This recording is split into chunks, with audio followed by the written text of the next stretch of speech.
Hello YouTube. I was watching a lot of videos by Bushradical. I don't know if you've seen that channel or not. I guess he's one of the guys from Alone. I have not watched that many seasons of Alone. I've watched one or two. That's probably a topic for a different video. But the video that he did was his top 3 knives, and his ended up being 7 knives. So I figured we were okay with doing 3 top 3s with 9 knives, because that makes more sense to me than 7.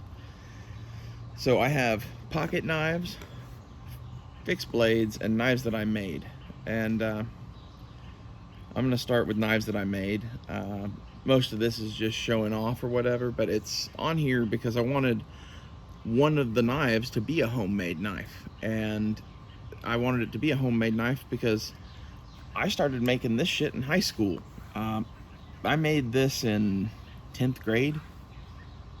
It's a piece of a school desk that I got at school and beat flat with a propane torch, and it has a sheath made of school belt. I left it in the house, but it's nothing really. It's just a little stabbing thing, but like, you can make shit. And the difference between this and this is not a lot. This is 5160, and the paracord is so the green paracord is on the inside and it has its fill still. The black paracord has been hollowed out, and I did a Japanese style wrap on it, and then I filled all of this with epoxy except for the lanyard, which is actually a part of all this too. So by smushing epoxy into all of this, it never goes anywhere. And use J-Flex marine epoxy to do that. Anyone can make a knife like this. This has a apple seed edge, like a sword, convex grind. This is a weapon.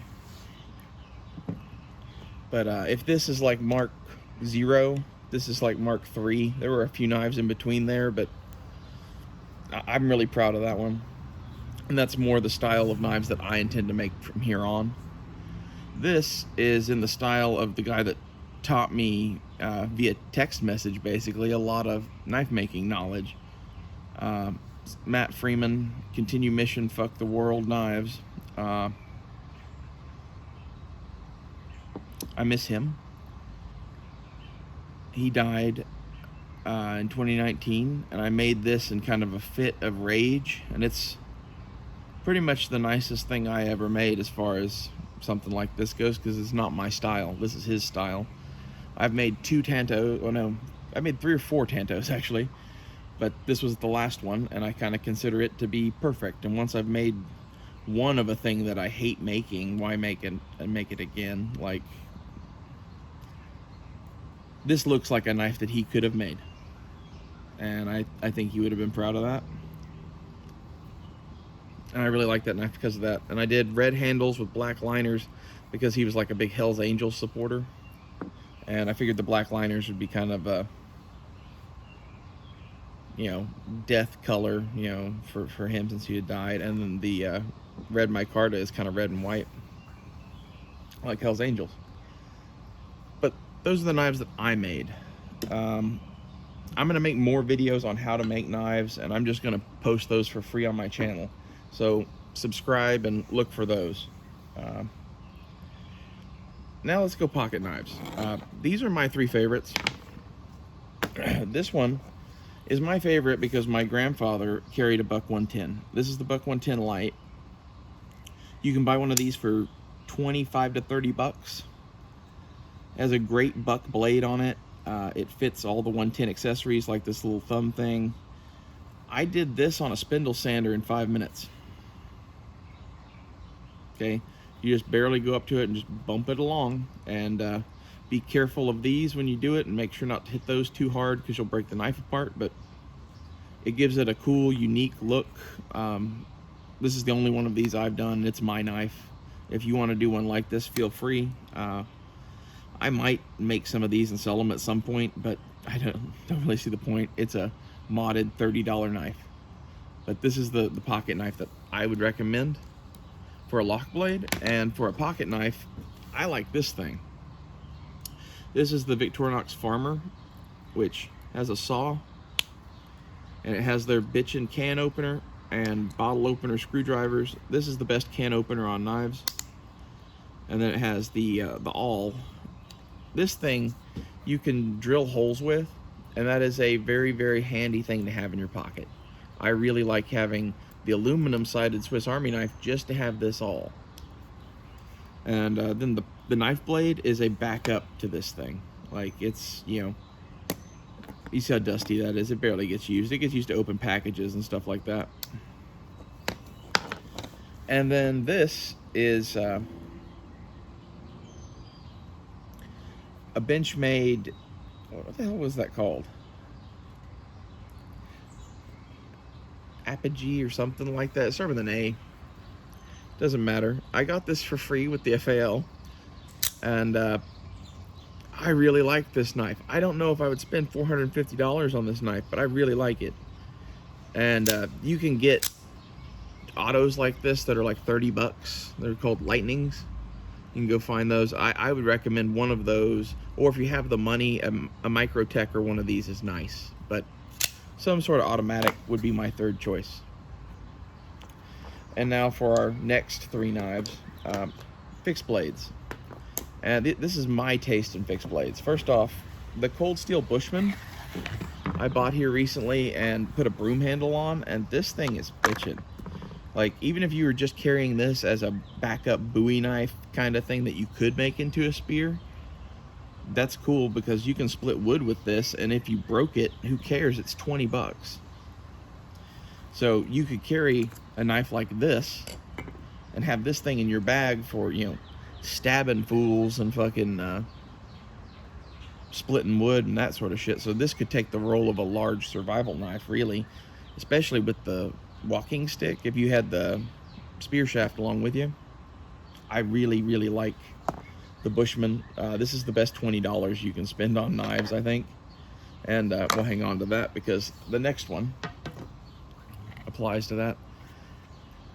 I love Mora knives. This is the Mora 511 in carbon steel. This is going to be my nephew's first survival knife.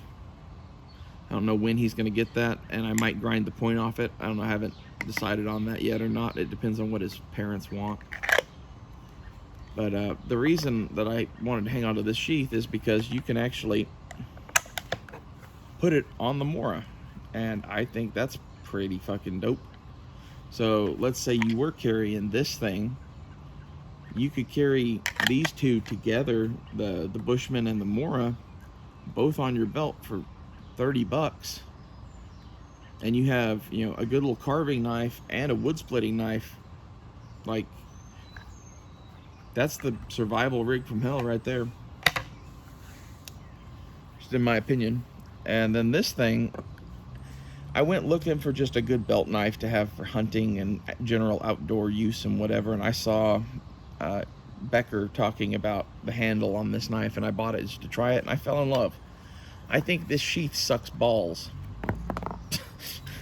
It's like a plastic lined fake leather. It's okay. It's better than these technically, but I would actually prefer it to be in a fucking plastic sheath than this shit, because this already isn't holding up, right?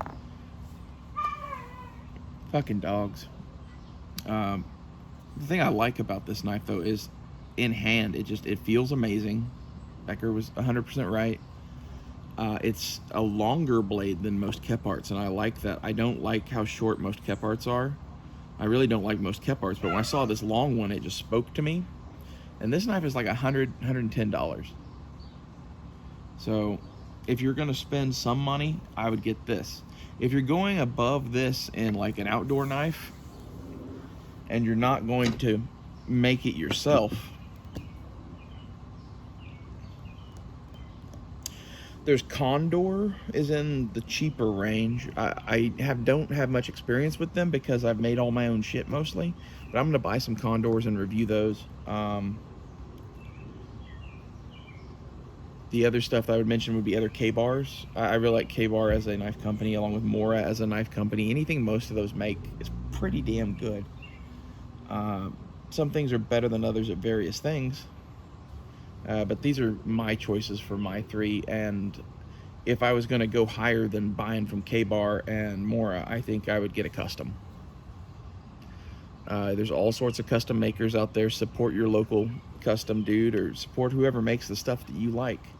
Like, in reality, I wouldn't even buy custom knives. I would go buy a grinder and an anvil. Like, seriously, this isn't that hard. When I get my new shop set up and stuff, I'm definitely going to do videos on knife making and how to make knives eventually. That's probably going to be a few years down the road. For now, if you want to learn how to make knives, Wayne Goddard's $50 Knife Shop book is really good. And there's a couple of YouTube channels that I would recommend. Walter Sorrells does good videos. Black Bear Forge does good blacksmithing videos that will help you be a better knife maker.